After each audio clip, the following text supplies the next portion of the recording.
আসসালামু আলাইকুম, this is Rabiul sir. Welcome back to prosper academy. আজকে গুরুত্বপূর্ণ একটা বিষয় নিয়ে কথা বলবো এইচএসসি শিক্ষার্থীদের জন্য। যারা 2025 সালের শিক্ষার্থী তাদের জন্য 5 মার্ক কমন হবে, অর্থাৎ 5 মার্ক এই ক্লাসের মাধ্যমেই তোমরা করতে পারবা। যে বিষয়টা নিয়ে কথা বলতেছে সেটা হচ্ছে রাইট ফর্ম অফ ভার্ব, এবং রাইট ফর্ম অফ ভার্বটা খুব খুব খুব ইম্পর্টেন্ট। তো চলেন দেখা যাক আসলে রাইট ফর্ম ভার্বটা কিভাবে খুব সহজেই বোঝানো যায়, এবং একটা ক্লাস করলেই আশা করছি যে 100% কোশ্চেন কমন পড়ে যাবে। তো আমরা একটু দেখি, এটা হচ্ছে রাইট ফর্ম অফ ভার্ব এবং খুবই important. Right form of verb অর্থাৎ ভার্বের সঠিক ব্যবহার। যে ভার্বটা দেওয়া থাকবে এই ভার্বটাকে আমি ঠিকভাবে ব্যবহার করতে পারছি কিনা, তা এই ব্যবহারটার নামই হচ্ছে রাইট ফর্ম ভার্ব।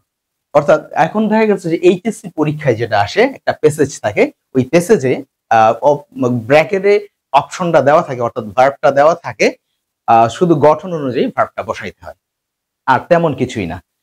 আমি মাঝে মধ্যে মনে করি যে আসলে এসএসসি লেভেলের যে রাইট ফর্ম ভার্বটা আছে তার থেকে এইচএসসি তে আরো বেশি সহজ, কারণ এখানে অপশনটা দেওয়াই থাকে। অলরেডি যেহেতু আমার ভার্বটা দেওয়া থাকে, তাহলে আমি শুধু গঠনটা ব্যবহার করলেই হয়ে যায়। কেমন আসে আসলে, এক নাম্বার একটু আমরা দেখি। যেমন হচ্ছে প্রেপোজিশনের পরে যদি কোনো ভার্ব থাকে, প্রেপোজিশনের পরে যদি কোনো ভার্ব থাকে, এই ভার্বের সাথে জাস্ট আইএনজি, শুধু আইএনজি বসাইলেই আমার রাইট ফর্ম ভার্ব ওকে। যেমন হচ্ছে আমরা তো সবাই রাইট ফর্ম ভার্ব চিনি, অর্থাৎ প্রেপোজিশন আমরা সবাই তো চিনি। প্রেপোজিশন কি?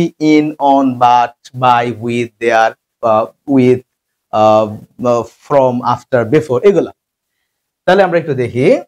যেমন হচ্ছে I learn English, I learn English, I learn English by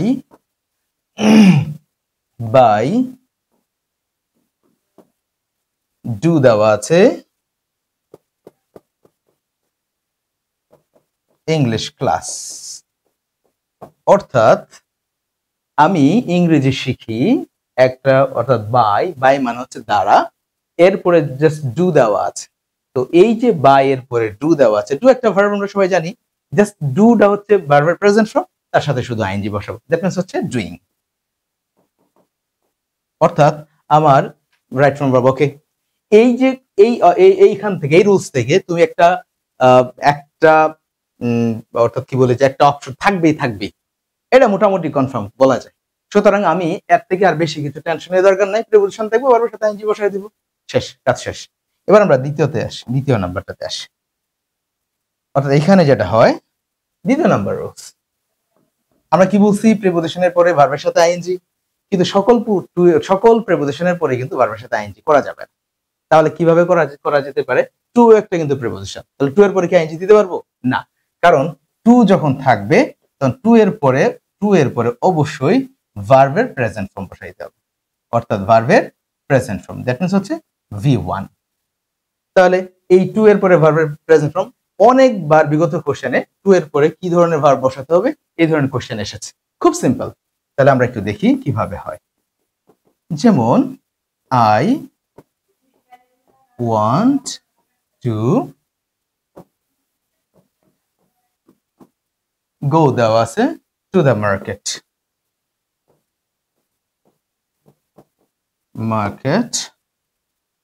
এখন কথা হচ্ছে এই যে টু দেওয়া আছে, I want to, তাহলে এই যে টু থাকার কারণে এখানে যে ভার্বটা আছে, এই ভার্বটাকে শুধু আমি যে ভার্বটা আছে সেই ভার্বটাই বসাবো, দ্যাট মিন্স হচ্ছে ভার্বের প্রেজেন্ট ফর্ম। তাহলে কিন্তু আমার অপশন ওকে, অর্থাৎ আমার জন্য কিন্তু রাইট ফর্ম ভার্ব ওকে হয়ে গেল। দ্যাট মিন্স হচ্ছে যে এই যে টু থেকে অসংখ্যবার এসেছে, জাস্ট তোমরা মনে রাখবা টু এর পরে ভার্বের প্রেজেন্ট ফর্ম বসে, একদম বেসিক কোশ্চেন। এবার 3 নাম্বার অপশন যাই। 3 নাম্বার বলছে, 3 নাম্বারটা যদি দেখি আমরা, এইবার আর একটা বিষয় হচ্ছে, প্রথম বলছি যে প্রেপোজিশনের পরে যত ধরনের ভার্ব আছে ভার্বের সাথে আইএনজি, টু একটা প্রেপোজিশন, তারপরে বলছি টু এর পরে ভার্বের প্রেজেন্ট ফর্ম বসে। এইবার হচ্ছে সকল টু এর পরে ভার্বের প্রেজেন্ট ফর্ম বসে না, অর্থাৎ কিছু এক্সেপশনাল আছে যেগুলো থাকলে পরে ভার্বের সাথে আইএনজি করতে হয়। কি করতে হয়? ভার্বের সাথে আইএনজি। কি কি আছে আমরা একটু দেখি তো কি কি আছে। যেমন হচ্ছে with a view to, with a view to, with a view to, তারপরে দেওয়া আছে look forward to, look forward to, be or get, used to, be or get used to, be এবং get এর পরে কি থাকবে, used to থাকবে। দেন হচ্ছে আরো কিছু আসে এইচএসসি লেভেলে যে ধরনের রোলস গুলো থাকতে পারে এইগুলোই আমি দেখাচ্ছি শুধু। এরপরে থাকতে পারে হচ্ছে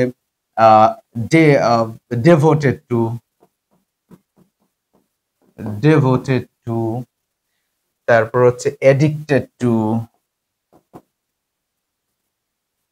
যেমন হচ্ছে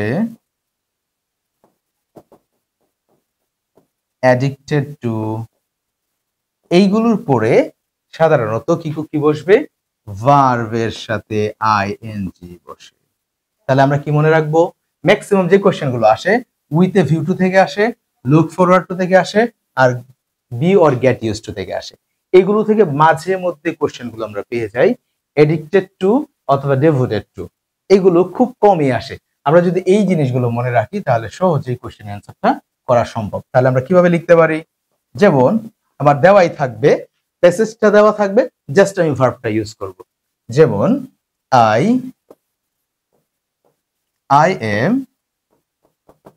I am looking forward to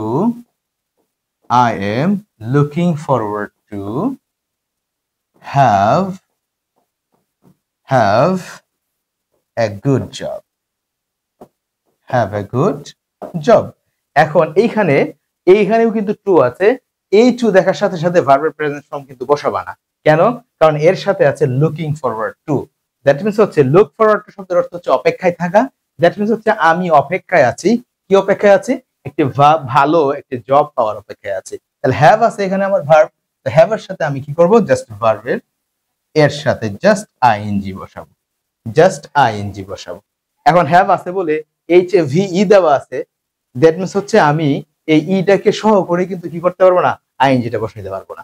আমাকে কি করতে হবে, ইটাকে বাদ দিতে হবে। এটা একটা মনে রাখতে হবে যে শব্দের শেষে সাধারণত ই থাকলে ই সাথে ই কে বাদ দিয়ে দেন আইএনজিটা করতে হয়। ঠিক আছে? তাহলে আমরা মোটামুটি এই যে রুলস গুলো দেখালাম খুবই ইফেক্টিভ এবং এইগুলো আসে বিগত সালের কোশ্চেন গুলো থেকে অসংখ্যবার এসেছে। সুতরাং তোমরা সহজেই এই যে রুলস গুলো দেখলেই কোশ্চেন অ্যান্সার গুলো করতে পারবে।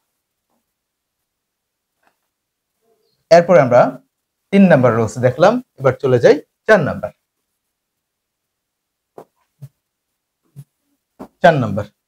তো 4 নাম্বার রুলসের কথা যদি আমরা ভাবি তাহলে একটু আগে কি দেখেছিলাম যে টু এর পরে অর্থাৎ এই যে ইউজ টু দেখেছিলাম, আমরা একটু নিচে দেখি যে আমরা এখানে কি দেখেছিলাম, ইউজ টু দেখেছিলাম, get or be use to. এই জায়গাটা খুব ইম্পর্টেন্ট, এই জায়গাটা একটু আলোচনার বিষয়, কারণ মাঝে মধ্যে ইউজ টু থেকে কিন্তু কি আসে, আমার কোশ্চেন গুলো আসে। তাহলে আমরা দেখি ইউজ টুর সাথে আমরা একটু আলোচনা করে আসি। ইউজ টু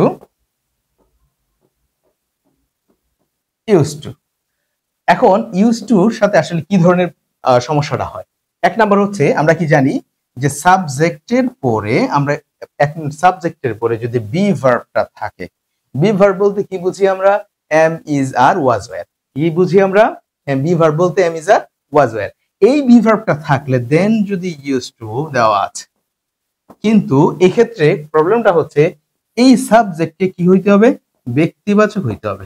কি হইতে হবে, সাবজেক্টকে ব্যক্তিবাচক হইতে হবে।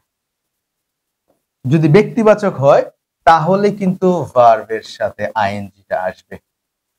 যদি ব্যক্তিবাচক না হয় তাহলে কি হবে, তাহলে নিশ্চয়ই আমরা পরের আলোচনায় আসতেছি। এখন দেখো যেমন দেওয়া আছে যে I was used to swim. I was used to swim in the river. কি দেওয়া আছে, কি দিলাম আমরা, in the river।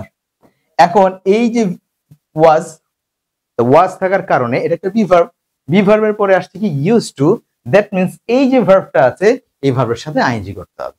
তাহলে আমরা কি লিখলাম, SWIM আই এম, এখন আইএনজি করার জন্য ডাবল এম করতে হয়, সুইমিং। আচ্ছা বলো তো আসলে কেন এই এমটাকে ডাবল করলাম? সবাই কেউ কি জানো? অর্থাৎ এই কেন আসলে এই এমটাকে আমরা ডাবল করলাম? যদি কেউ জানো তাহলে কমেন্টে জানিও।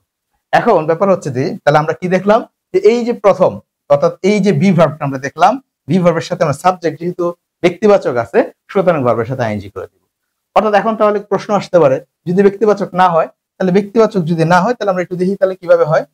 যদি ব্যক্তিবাচকটা না হয়, যদি ব্যক্তিবাচক না হয় তাহলে কি হবে? যেমন হচ্ছে সাবজেক্ট দেওয়া আছে, দিলাম সাবজেক্ট, এরপরে এখানেও ভি ভার্ব আসলো, এখানে ইউজ টু আসছে। এখন কথা হচ্ছে এখানে এই একটু আগে যেটা বলছে সাবজেক্টটা কি ব্যক্তিবাচক, এখানে আর ব্যক্তিবাচকটা নাই, কি আছে? এখানে আছে বস্তুবাচক, বস্তু। দ্যাট মিন্স হচ্ছে তখন আর ভার্বের সাথে আইএনজি করা যাবে না, ভার্বের সাথে তখন আইএনজি করা যাবে না। তখন এই ইউজ টু শব্দের অর্থ হচ্ছে ব্যবহার, এই ইউজ টু শব্দের অর্থ হয়ে যাবে ব্যবহার, ব্যবহার করা। অর্থাৎ এই ইউজ টু শব্দের অর্থ হয়ে যাবে ব্যবহার করা।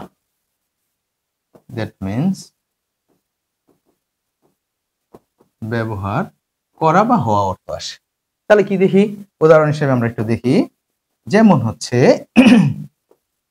যদি বলি ওয়েল, ওয়েল দেওয়া আছে, well is, okay fine, be verb, এখানে দেওয়া আছে ইউজ টু দেওয়া আছে, আর এখানে হলো কুক, এটা হচ্ছে আমার option, cook food, cook food. এখন ওয়েল ইজ ইউজড, এই যে ওয়েল যেটা দেখলাম আমরা, ওয়েলটা কি আসলে ব্যক্তিবাচক? না, ওয়েলটা হচ্ছে বস্তুবাচক। তখন অর্থটা হবে well is use to cook, এই কুক কুকই থাকবে, আর এখানে যে এটা হচ্ছে তার অর্থটা কি দাঁড়াবে? অর্থাৎ এই খাদ্য রান্না করতে তেল ব্যবহার করা হয়। তাহলে উপরের অর্থটা কি আসতেছে? I was use to swimming in the river, that means হচ্ছে আমি নদীতে সাঁতার কাটতে অভ্যস্ত ছিলাম। এই ইউজ টুর অর্থ তখন অভ্যাস বোঝাবে, অভ্যাস। কি বোঝাবে? অভ্যাস। দ্যাট মিন্স হচ্ছে তাহলে আমরা বুঝে ফেললাম যে ইউজ টুর সাথে কি ধরনের প্রবলেম হয়। আরেকটা ব্যবহার আছে ইউজ টু দিয়ে, আরেকটা ব্যবহার আমরা একটু দেখি। আরেকটা ব্যবহার হচ্ছে এরকম, এখন কথা হচ্ছে যে এখানে সাবজেক্ট আছে, সাবজেক্ট আছে কিন্তু মাঝখানে আর বি ভার্বটা নাই। কি নাই? বি ভার্বটা নাই, শুধু দেওয়া আছে ইউজ টু, ইউজ টু। এখন আমরা তাহলে কি করব? এখন হচ্ছে ব্যাপারটা, এই সাবজেক্ট ব্যক্তি হোক বা বস্তু হোক, ইট ডাজন্ট ম্যাটার, ম্যাটার হচ্ছে আপনাকে এখানে ভার্বের প্রেজেন্ট বসাইতে হবে। তার মানে কি দাঁড়াচ্ছে যে ইউজ টু নিয়ে একটু ঝামেলা হয়, অনেক সময় প্রবলেম হয় কি যে ইউজ টুর এই সাবজেক্ট এবং তার সাথে বি ভার্ব আছে কিনা এইগুলো লক্ষ্য করে দেন ভার্বটা বসাইতে হয়। দেন এখন আমরা তাহলে কি করলাম, এই ইউজ টু থাকাকালীন তাহলে ভার্বের প্রেজেন্ট ফর্ম দিয়ে দিলাম। তাহলে কি হলো? তাহলে হচ্ছে আই, এখানে ভি ভার্বটা নাই, I used to, that was sleep at 10 p.m. তাহলে কি হলো? I used to sleep দেওয়া আছে, অর্থাৎ used to sleep দেওয়া আছে, এখানে sleep এই বসবে, এখানে sleep এই বসবে। তাহলে used to নিয়ে যত ঝামেলা হয়, এই তিনটা রুলস দেখলেই আমরা used to ঝামেলা শেষ হয়ে যাবে, তাহলে আর প্রবলেমটা নেই। এখন দেখি পরের রুলসে আমরা চলে যাই। আমরা used to নিয়ে কথা বলছিলাম, এখন কথা হচ্ছে যে পরের রুলস গুলো কি কি আসতে পারে, খুবই ইম্পর্টেন্ট। এখন যেগুলো দেখাচ্ছে খুবই ইম্পর্টেন্ট। এখন এখানে 5 নাম্বার দেখি, যে ফ্রেজ গুলোর পরে আমার ভার্বের সাথে আইএনজি বসাইতে হয় এবং অ্যাভেলেবল এই কোশ্চেন গুলো আসে, যেগুলো দেখাচ্ছি খুবই ইম্পর্টেন্ট এবং এখান থেকে 100% কোশ্চেন কমন। অর্থাৎ এই রুলস গুলো মাথায় থাকলে তুমি ইজিলি আর কি কোশ্চেনটা অ্যান্সারটা করতে পারবে। তাহলে একটু দেখি কোন কোন ফ্রেজ গুলো থাকলে আমরা ভার্বের সাথে আইএনজি বসে। শুরুতে আমরা দেখি উড ইউ মাইন্ড, কি থাকে? Would you mind, would you mind, তারপরে শুধু মাইন্ড, কি কি থাকছে? Would you mind, mind, then then হচ্ছে can not help, can not help, could not help, তারপর হচ্ছে ওর্থ, ওর্থ থাকতে পারে, তারপর হচ্ছে it is no use, it is no use, it is no use, it is no good, it is no good, then হচ্ছে feel like. এই যে ফ্রেজগুলো দেখলাম, এইগুলোর পরে যদি কোনো ভার্ব আসে তাহলে ভার্বের সাথে আইএনজি করতে হবে। এবং এই কোশ্চেন থেকে তুমি একটা না একটা অপশন পাবাই, অর্থাৎ এক নম্বর সহজেই তুমি সলভ করতে পারবা। অর্থাৎ বেশি কোনগুলো আসে একটু স্টার চিহ্ন দিয়ে রাখতে পারো। এই যারা এই উড ইউ মাইন্ডে খুব বেশি আসে, মাইন্ড আসে, ক্যান নট বাট বা ক্যান নট হেল্প আর কুড নট হেল্প, অর্থাৎ can not help, could not help, এগুলো একটু বেশি আসে। আর এই যে নিচের গুলো আছে এইগুলো মাঝে মধ্যে দিয়ে দেয়, এই জন্য আমি এটা রেখে দিলাম যেন এই প্রবলেমটা যেন না পড়ো। তাহলে আমরা কি দেখলাম যে এইগুলোর পরে ভার্বের সাথে আইএনজি করে দেব। একটু উদাহরণটা দেখি আমরা কেমন আসতে পারে। যেমন হচ্ছে উড ইউ মাইন্ড বা মাইন্ড, তাহলে এগুলো কেমন হয়? যেমন I can not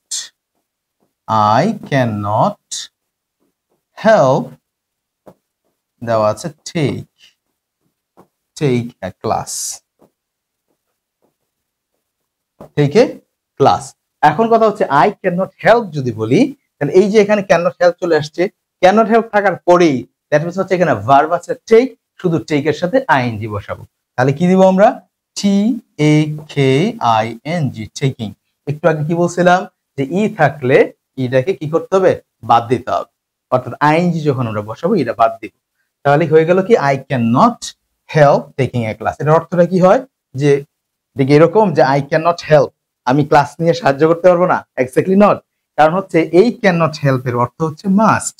that means হচ্ছে আমি অবশ্যই ক্লাস নিব, দ্যাট মিন্স হচ্ছে আমি অবশ্যই ক্লাস নিব।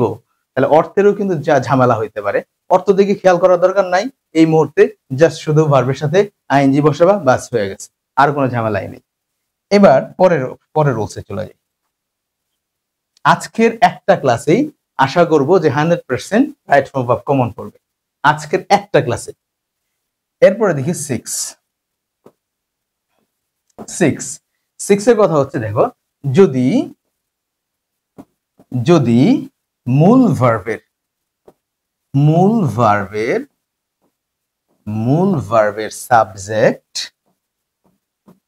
সাবজেক্ট ওই ভার্বের কাজটি করতে সক্ষম না হয়, ওই ভার্বের কাজটি করতে সক্ষম না হয়, করতে সক্ষম না হয় তাহলে বি ভার্ব প্লাস ভার্বের V3, আসলে ঘটনা কি বললাম? ভি ভার্ব প্লাস ভার্বের V3। আমরা একটু দেখি তাহলে কি রকমের হতে পারে। যেমন দা পেন, যে পেন দিয়ে আমি লিখছি, দা পেন, এখানে দেওয়া আছে বাই, কি দেওয়া আছে? বাই। From market.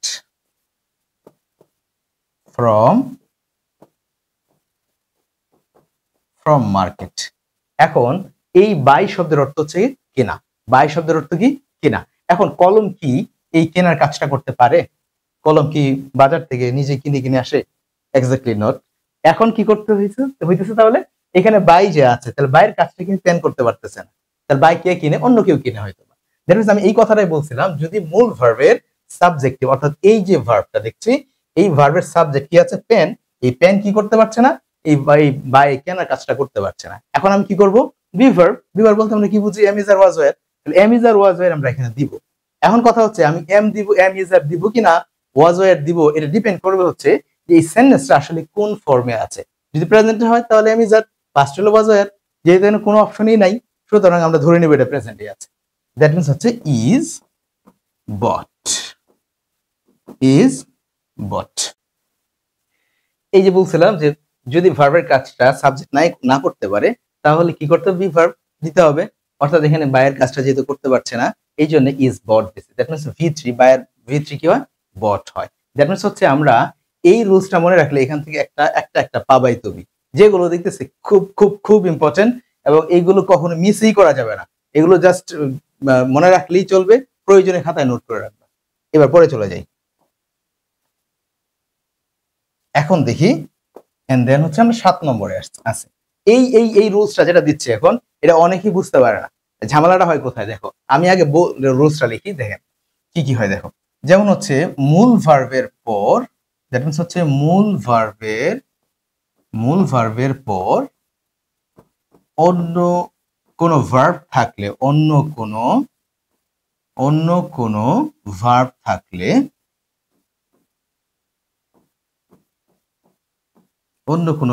থাকলে,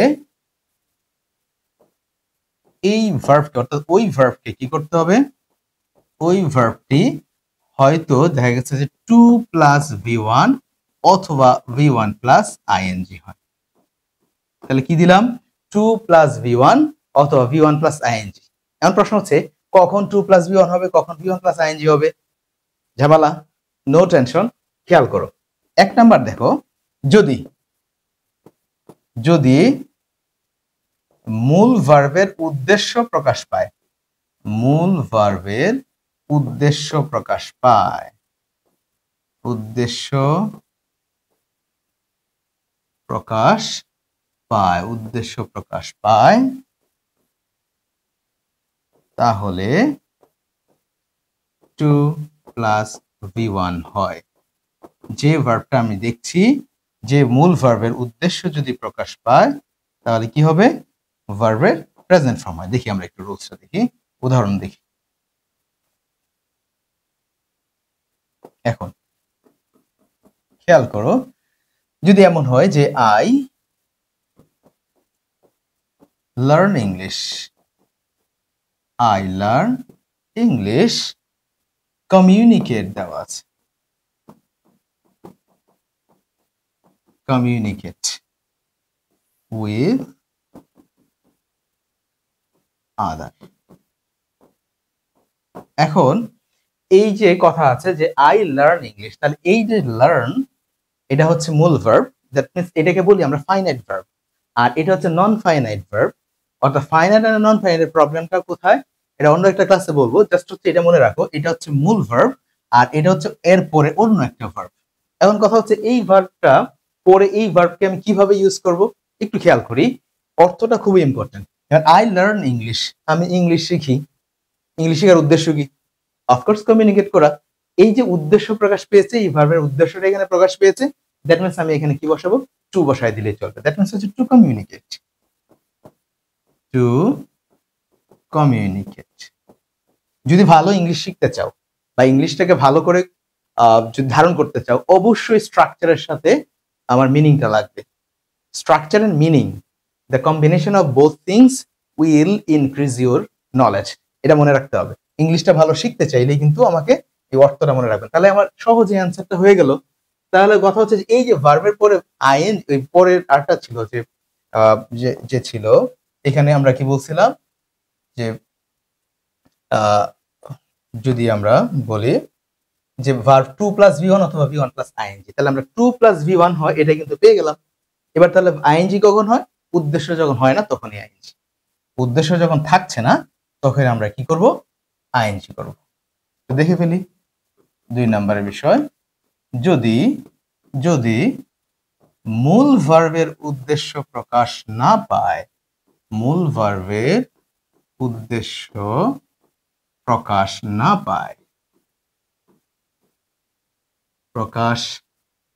পায়, তাহলে ওই ভার্বটি কি হবে, ওই ভার্বটি কি হবে, V1 plus ING, V1 plus ING হয়। তাহলে উদাহরণ একটু দেখি আমরা, যেমন হচ্ছে I go to school, I go to school, walk on the road, road. আচ্ছা বলো তো, আই গো টু স্কুল, আমি স্কুলে যাই। স্কুলে যাওয়ার উদ্দেশ্য কি রাস্তা হাঁটা? আমি কি এই স্কুলে যাচ্ছি রাস্তায় হাঁটতে? Exactly not. অর্থাৎ ব্যাপারটা হচ্ছে এমন হইতেছে যে এই যে গো এর যে উদ্দেশ্যটা, এই উদ্দেশ্য কিন্তু ওয়াকের মধ্যে নাই। দ্যাট মিনস হচ্ছে আই গো টু স্কুল, আমি স্কুলে যাই। Walking on the road, that means হচ্ছে রাস্তায় হেঁটে হেঁটে আমি যাচ্ছি। অর্থাৎ এই গো এর উদ্দেশ্যটা এই ওয়াকের মধ্যে নাই। তখনই আমরা এই ভার্বের সাথে আইএনজি করে ফেলবো। সিম্পল।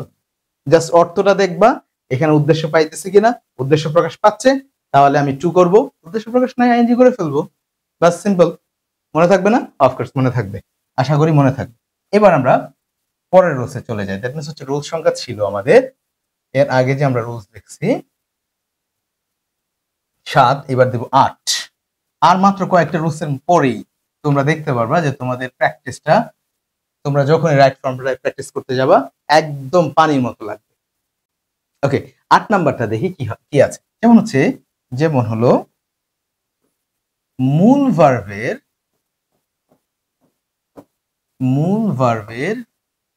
পূর্বে অন্য কোনো মূল ভার্বের পূর্বে অন্য কোনো ভার্ব থাকলে ওই ভার্ব থাকলে অন্য কোনো ভার্ব থাকলে ওই ভার্বটি কি হবে?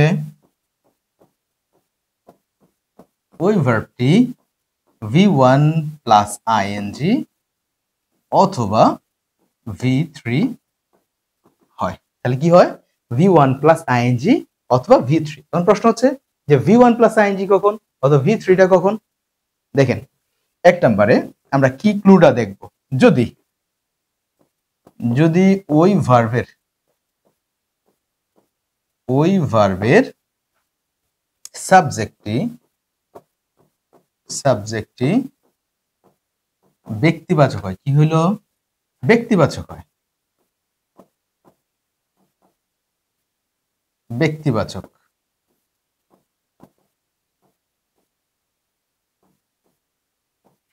হয়,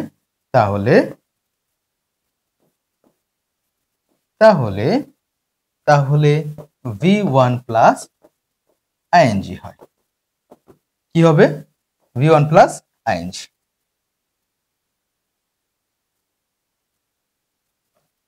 V1 প্লাস আইএনজি কিভাবে আমরা একটু দেখি। অর্থাৎ এখন উদাহরণ হচ্ছে, দেখো দা বয় প্লে দেওয়া আছে। প্লে ইন দ্য ফিল্ড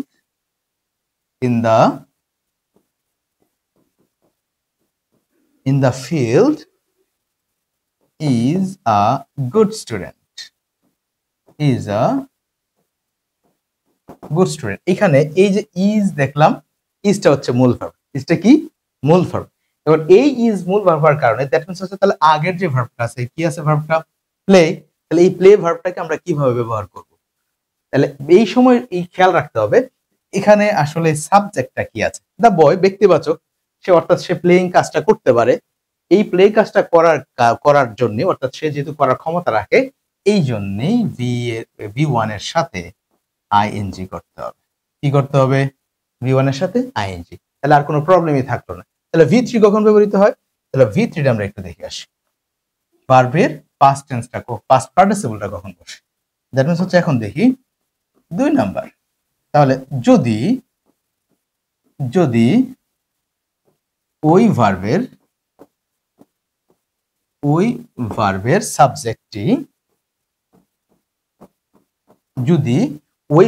সাবজেক্টটি বস্তুবাচক হয়। কি হয়? বস্তুবাচক হয়, তাহলে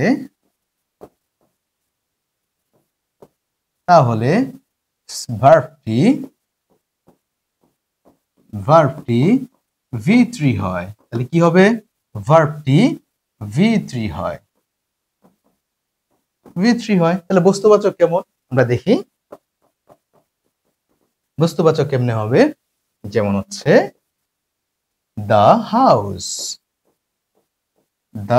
হাউস, এখানে দেওয়া আছে build the house built beside the road, beside the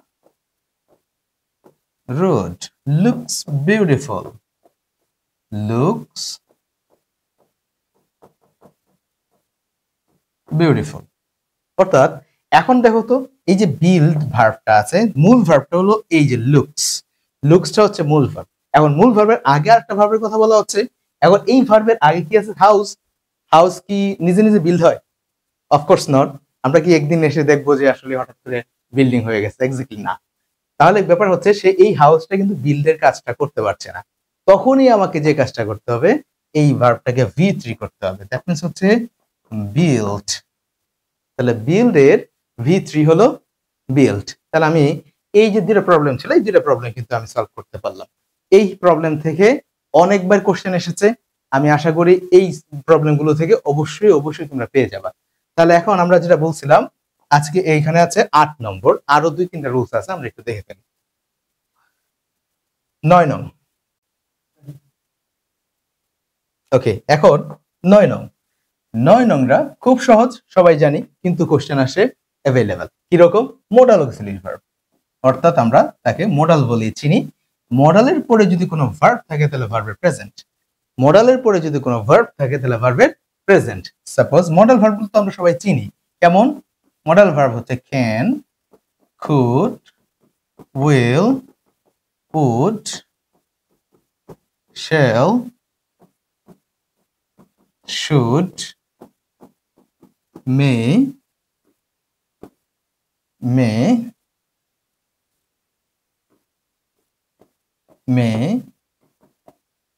mite, must. অর্থাৎ এইগুলো হচ্ছে খুবই প্রসিদ্ধ, খুবই প্রসিদ্ধ। এইগুলোকে আমরা মডাল অক্সিলারি ভার্ব বলি। এইগুলোর পরে যদি কোনো ভার্ব আসে তাহলে ভার্বের প্রেজেন্ট ফর্ম বসবে। তাহলে উদাহরণ কিভাবে আসে? I must play football. I must play football. Must যেহেতু আছে, মাস্টটা কি মডাল অক্সিলারি ভার্ব, সুতরাং আমার এই প্লে দেওয়া আছে, সুতরাং প্লে কে আর কি করা দরকার নাই, চেঞ্জ করা দরকার নাই। সুতরাং আমার এই ভার্বের সাথে কোনো কিছু দরকার নাই, ভার্ব প্রেজেন্টটা বসিয়ে দিব, ব্যাস হয়ে গেল। এবার এই মডেলের সাথে আরেকটা রুলস আছে, মডেলের সাথে আরেকটা রুলস আমরা পেয়ে যাই, অর্থাৎ 2 নং যদি বলি।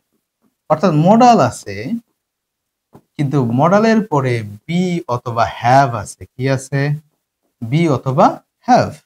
তখন যে কাজটা করতে হবে, ভার্বের V3 বসাতে হবে। কি বসাইতে হবে? ভার্বের V3। আরেকটা কথা মনে রাখবেন, যখনই বি পাবেন বা হ্যাভ পাবেন, তারপরে কোনো ভার্ব আছে, চোখ বন্ধ করে V3, না চোখ খুলে দিয়েন তাহলে ভুল হবে, অর্থাৎ V3 করবেন আর কি, কোনো সমস্যা নাই। অর্থাৎ এখানে আপনি কি করবেন? V3, হ্যাভ এবং বি পাইলেই হয়েছে, কোনো সমস্যা নাই। তাহলে আমরা কি পেয়ে যাব? যেমন হচ্ছে ইউ মাস্ট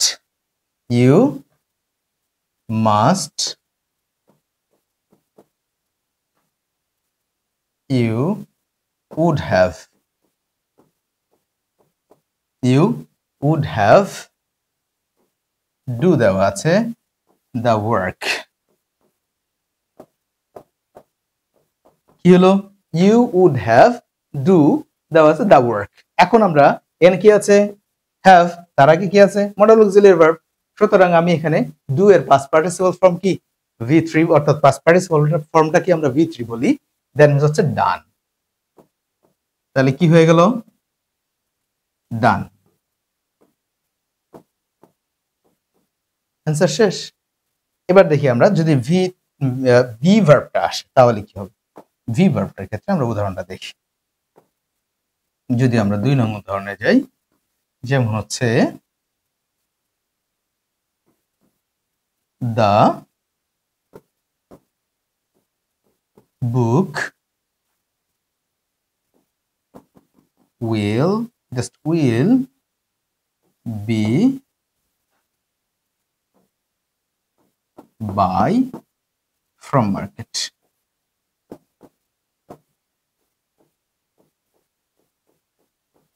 তাহলে দেখেন উইল বি আছে, will modal auxiliary verb be আছে, সুতরাং আমি কি করব, বাই এর জায়গায় বট লিখে দেব, B O you G H T বট, বাস কাজ শেষ। এখান থেকে কিন্তু হিউজ কোশ্চেন আসে, মনে রাখলেই চলবে, ভয় পাওয়ার কোনো কারণ নাই। অনেক স্টুডেন্টরা যেটা হয় রাইট ফ্রম ভার্বকে অনেক বেশি ভয় পায়, আসলে ভয় পাওয়ার কিছুই নাই। এই যে সিম্পল রুলস গুলো জাস্ট মনে রাখার বিষয়, বারবার প্র্যাকটিস করলেই কিন্তু তুমি সহজেই এই রাইট ফ্রম ভার্বের ভয়টা কাটিয়ে উঠতে পারবা। এখন দেখি এরপরে, তাহলে আমরা দেখছি হচ্ছে মোটামুটি আমরা প্রায় শেষের দিকে, যে রুলস গুলো দিলাম অলরেডি এখান থেকে 80% কমন, এখন 20% দিকে আগাচ্ছি। আমরা দেখলাম হচ্ছে 9, এবার দেখবো 10।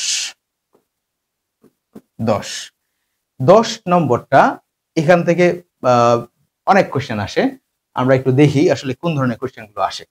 দেখেন সামটাইমস, আমরা কি জানি, sometimes, always, regularly,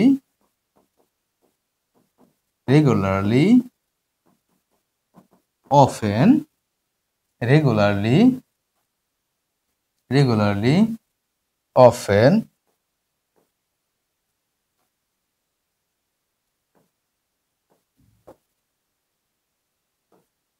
regularly, often, তারপর হচ্ছে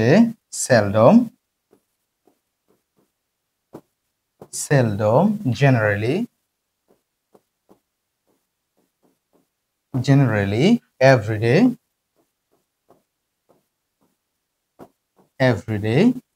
occasionally,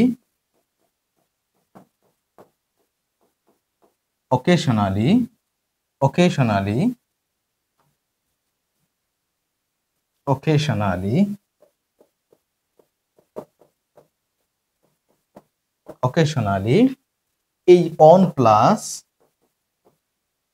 ডে অর্থাৎ অন ফ্রাইডে, এরকম থাকবে অন ফ্রাইডে। এই যে আমরা এই যে ওয়ার্ড গুলো দেখলাম প্রত্যেকটা ওয়ার্ডে কিন্তু অ্যাডভার্ব, প্রত্যেকটা ওয়ার্ডে কি অ্যাডভার্ব। এই অ্যাডভার্ব গুলো যখন থাকবে তখন এরপরে কোনো ভার্ব, অর্থাৎ এই সেন্টেন্সটায় এই অ্যাডভার্ব গুলো আছে এবং এই সেন্টেন্সে আমাকে রাইট ফর্ম ভার্ব করতে বলতেছে, তখন আমার কি করতে হবে, ভার্বের অর্থাৎ আমরা প্রেজেন্ট ইনডিফিনিট টেন্সে গঠনে চলে যাব। এই প্রত্যেকটা এই ওয়ার্ড গুলো অর্থাৎ এই ওয়ার্ড গুলো প্রেজেন্ট ইনডিফিনিট নির্দেশ করে, প্রেজেন্ট ইনডিফিনিট নির্দেশ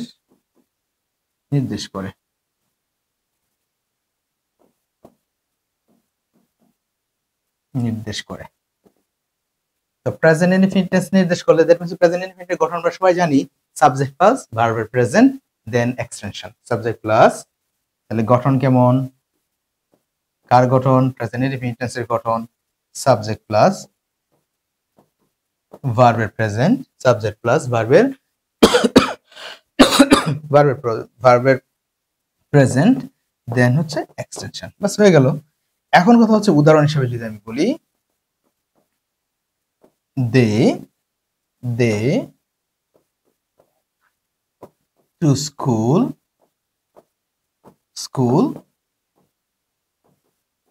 regularly, তাহলে এই যে রেগুলারলি যে ওয়ার্ডটা পেয়েছি, রেগুলারলি ওয়ার্ডটা পাওয়ার কারণে এই যে ভার্বটা ভার্বের কি করতে হবে, প্রেজেন্ট টেন্সে নিতে হবে, অর্থাৎ এটা প্রেজেন্ট ইনডিফিনিট টেন্স হয়ে গেল। দ্যাট মিন্স হচ্ছে আমার এখানে গো ব্যবহার করলাম, বাস হয়ে গেছে। সুতরাং এই নিয়ে এত বেশি টেনশনের কিছু নাই। তাহলে 10টা রুলস দেখলাম আর একটা রুলস দিব, যে রুলসটাতেই আমরা শেষ করে ফেলবো। ওকে, তাহলে আমরা আর একটা রুলস আমরা দেখো করতেছি। এখন দেখি আমরা, খুব ইম্পর্টেন্ট এবং প্রায় আসে, এটা আসবেই। যেমন হচ্ছে আমরা জানি ইফটা কি, ইফ হচ্ছে একটা কন্ডিশনাল সেন্টেন্স, ইফ কি কন্ডিশনাল সেন্টেন্স। এই কন্ডিশনাল সেন্টেন্সে কয়টা গঠন আছে, 3টা। কয়টা, 3টা, এবং এখান থেকে কোশ্চেন আসবেই। এখন দেখো 1 নাম্বার, খুব সিম্পল ভাবে নিবা, ইফ এর সাথে কি আছে, প্রেজেন্ট ইনডিফিনিট, ইফ এর সাথে কি আছে প্রেজেন্ট ইনডেফিনিট, পরের যে ক্লজটা থাকবে এই ক্লজটা অবশ্যই ফিউচার ইনডেফিনিট টেন্স হবে, ফিউচার ইনডেফিনিট। তবে এখানে আবার এর মধ্যে ইফের সাথে যদি প্রেজেন্ট ইনডেফিনিট টেন্স হয় পরেরটাকে আমরা subject plus can may plus ভিউও করতে পারি। অবশ্যই এটা নির্ভর করবে, অবশ্যই নির্ভর করবে এটা তার উপরে, এই সেন্টেন্সের অর্থের উপরে। তাহলে আমরা একটু দেখে ফেলি যে আসলে কিভাবে আমরা এই অ্যান্সার গুলো করতে পারি। সাপোজ প্রথমটা এক্সাম্পলটা একটু দেখি, যেমন হচ্ছে দেওয়া আছে if if they go to school regularly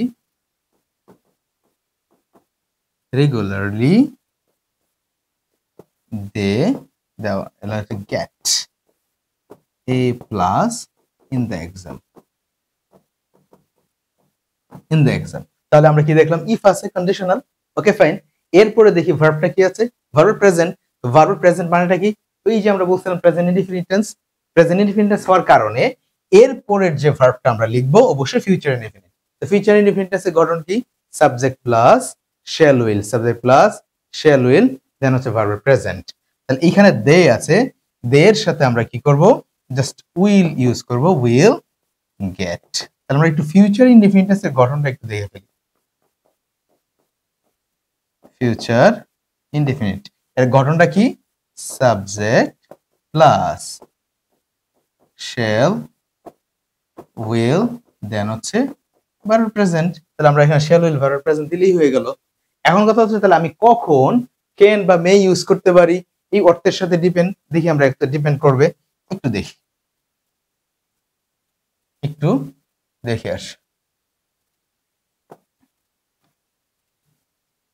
দেখে আসি, এখানে যেটা বলছিলাম যে আমরা 2 নম্বর অর্থাৎ দুইটা উদাহরণ, 2 নং উদাহরণটা দেখি।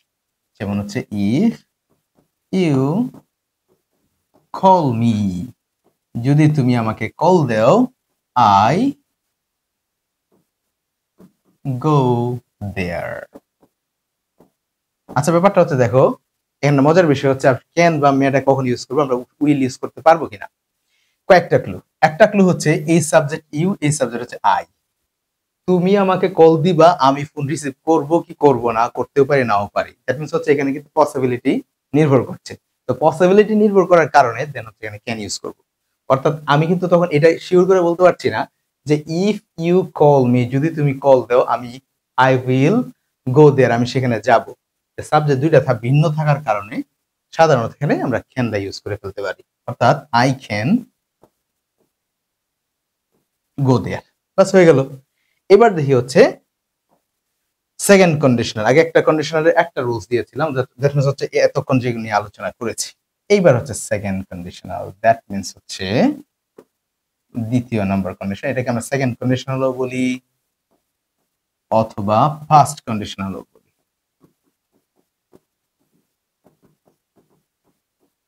ফার্স্ট কন্ডিশনালও বলি। এখন এটার গঠনটা কি, এটার গঠনটা হচ্ছে ইফ প্লাস ফার্স্ট ইনডেফিনিট, পরটা কি থাকবে, subject plus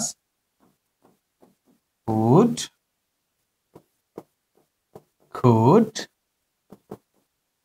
might verb present. আমরা মডাল অক্সিলিয়ারি ভার্বের ক্ষেত্রে যদি আমরা বলি, তাহলে এই যে would could might এগুলো কিন্তু মডাল অক্সিলিয়ারি ভার্ব, এরপরে ভার্ব থাকলে ভার্বের প্রেজেন্ট ইউজ করে ফেলবো, তেমন কোনো ঝামেলাই নাই। অর্থাৎ ইংলিশটা যেটা হয় একটার সাথে আরেকটা খুব রিলেটেড, মডাল অক্সিলিয়ারি ভার্বটা আগে পরে আসছে, ওখান থেকে কিন্তু আবার এখানেও আমরা দেখলাম যে এর সাথে দুইটা ক্লজ এড হচ্ছে শুধু, আর ওই গঠন ঠিকই থাকছে। তাহলে আমরা একটু দেখে ফেলি। যেমন if he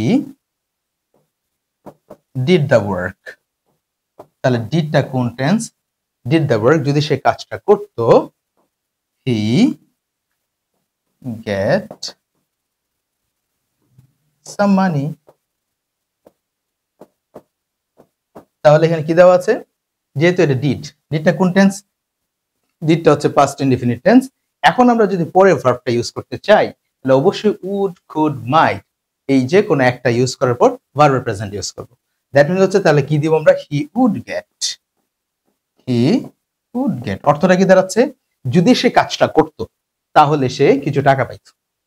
অর্থাৎ এই যে অতীতের যে কোনো সম্ভাবনা বা অতীতের যদি কোনো কন্ডিশন বোঝাই তাহলে এই টেন্সে ব্যবহার করতে হবে। এবার চলে যাই থার্ড কন্ডিশনালে। থার্ড কন্ডিশনালটা অর্থাৎ যদি আমরা 3 নং এর কথা যদি বলি, 3 নাম্বার, এটাকে আমরা বলছি থার্ড কন্ডিশনাল বলছি। থার্ড অর এটারে বলা হয় পারফেক্ট কন্ডিশনাল। পারফেক্ট, তাহলে এটা গঠন কি, if plus past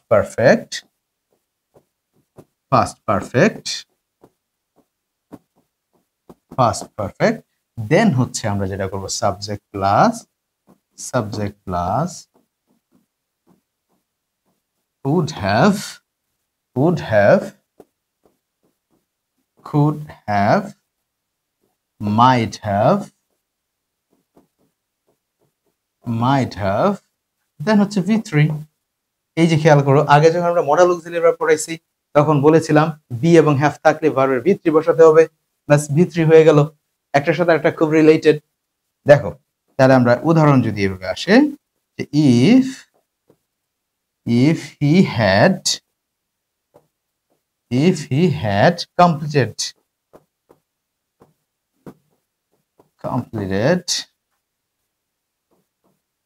the work, যদি সে কাজটা করতে পারত, if he had completed the work, he দেওয়া আছে হি, কি দিলাম আমরা, যদি বলি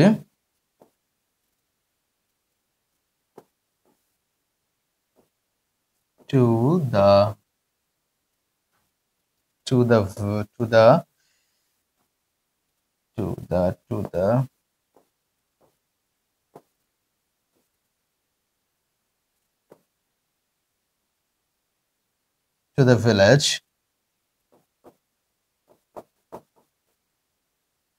the village, তাহলে সে কি করতে পারতো, টু দ্য ভিলেজ। অর্থাৎ এখানে হচ্ছে কি had plus V3, that means হচ্ছে এখানে আমরা কি লিখবো, would have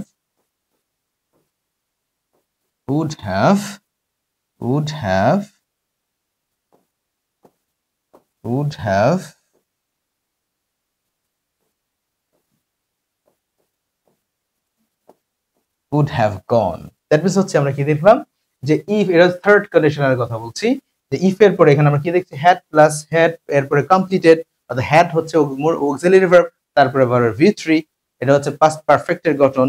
এখন এই গঠনটা দেখার সাথে সাথে আমাদের পরেরটা যেটা ভাবতে হবে, অবশ্যই উড হ্যাভ, কুড হ্যাভ এবং মাইট হ্যাভ এর পরে ভার্ব V3 দিব। এই যে এই মোটামুটি আমরা 11টা রোল দেখালাম, এই 11টা রোল যদি তোমরা কমপ্লিট করতে পারো, আমি আশাবাদী যে তোমরা আসলে এই রাইট ফর্ম ভার্ব নিয়ে আর কোনো প্রবলেম হবে না। আজকে এই পর্যন্তই, সবাই ভালো থাকবা, আসসালামু আলাইকুম।